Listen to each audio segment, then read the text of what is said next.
ಚಿಂದಿ ಉಡಾಯಿಸೋ ಖಾರ ಬಣ್ಣ ರುಚಿಯನ್ನು ನೀಡುತ್ತದೆ. ಆಚಿ ಮೆಣಸಿನ ಪುಡಿ ಚಿಂದಿ ಉಡಾಯಿಸೋ ಖಾರ ಬಣ್ಣ ರುಚಿ. ಈಗ ನನ್ನ ಇದು ಇವರೆಲ್ಲ ಇಷ್ಟು ಗೋರಕ್ಷಣೆ ಬಗ್ಗೆ ಮಾತಾಡ್ತಾರಲ್ಲ, ಸಾವರ್ಕರ್ ಅವರು ಈ ಗೌಮಾತಾ ಏನಿದೆ ಅದು ಹಿಂದುತ್ವದ ಪ್ರತಿಬಿಂಬ ಆಗಬಾರ್ದು ಅಂತ ಹೇಳ್ತಾರೆ. ಉಗ್ರ ನರಸಿಂಹ ಇರಬೇಕು ನಮ್ಮ ಮ್ಯಾಸ್ಕಾಟ್ ಅಂತ ಅವ್ರು ಹೇಳ್ತಾರೆ. Hindutva should not stand on the ಮೀಕ್ legs of a cow ಅಂತ ಹೇಳ್ತಾರೆ. ಗೊತ್ತಾ? ಇವ್ರಿಗೆ ಗೊತ್ತಿದೆ, ಇವ್ರ ಇತಿಹಾಸ ಗೊತ್ತಿದೆಯಾ ಸಾವರ್ಕರ್ ಅವ್ರದ್ದು ಹಿಂದುತ್ವ? ಅದು ಬನ್ನಿರಿ ಚರ್ಚೆಗೆ ಅಸೆಂಬ್ಲಿನಲ್ಲಿ ಅಂದರೆ ಬರೋದೇ ಇಲ್ಲ ಇವ್ರು ಯಾರು. ಈಗೆಲ್ಲ ಉದ್ದುದ್ದ ಭಾಷಣ ಹೊಡಿತಾರೆ. ಪಾಪ ಅಲ್ಲಿ ಅಸೆಂಬ್ಲಿನಲ್ಲಿ ಬಾಬಾ ಸಾಹೇಬ್ ಅಂಬೇಡ್ಕರ್ ಅವ್ರದ್ದು ಸಾವರ್ಕರ್ದು ಹೇಳಿದ್ರು. ಏನಾಯ್ತು ರೀ, ದಾಖಲೆಗಳು ಕೊಟ್ಟೆ, ರಾಜೀನಾಮೆ ಸಿಗ್ತಾ? ಅದಾದ್ಮೇಲೆ ಏನಂದ್ರು ಪಾಪ, ಇಲ್ಲ ಎಲ್ಲ ಸುಳ್ಳು ಸೃಷ್ಟಿ ಮಾಡಿದಾರ ಅಂತ.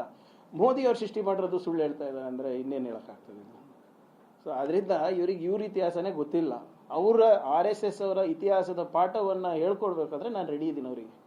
ಬೇಕಾದ್ರೆ ಒಂದು ಸ್ಪೆಷಲ್ ಅಧಿವೇಶನನೇ ಕರೆಯೋಣ ಇದಕ್ಕೆ, ಬೇಕಿದ್ರೆ ಅವ್ರು ಕೇಳಕ್ಕೆ ತಯಾರಿರ್ಬೇಕಷ್ಟೆ. ನೋಡೋಣ ನೋಡೋಣ.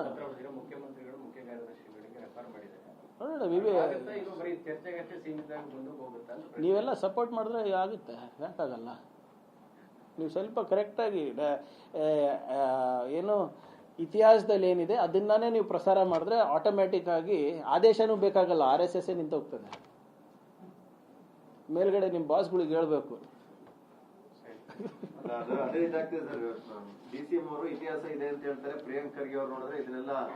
ಇತಿಹಾಸ ಇದೆ, ಯಾರಿಲ್ಲ ಅಂದಿದ್ದು. 100 ವರ್ಷ ಇತಿಹಾಸ ಇದೆ ಅವರಿಗೆ.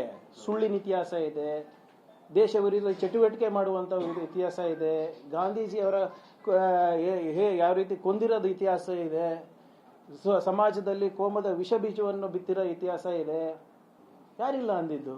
ಆದ್ರೆ RSS ಅವ್ರು ಏನಂತ ಇದ್ದಾರೆ ಅಂದ್ರೆ ಅವ್ರ ಇತಿಹಾಸ ಬಹಳ ಎಲ್ಲ ಜನರಿಗೆ ಪ್ರೇರಣೆ ಮಾಡ್ತಾ ಇರೋದಂತ. ಇಲ್ಲ, ಅದು ಇವಾಗ ವಾಟ್ಸ್ಆ್ಯಪ್ ಇತಿಹಾಸ ಈಗ ಸೃಷ್ಟಿ ಮಾಡ್ತಾ ಇರೋದು. ಅವ್ರ ಹಳೆ ಇತಿಹಾಸ ತೆಗೆದು ನೋಡಿ, ಕರೆಕ್ಟಾಗಿ ಗೊತ್ತಾಗ್ತದೆ. Okay sir, thank you.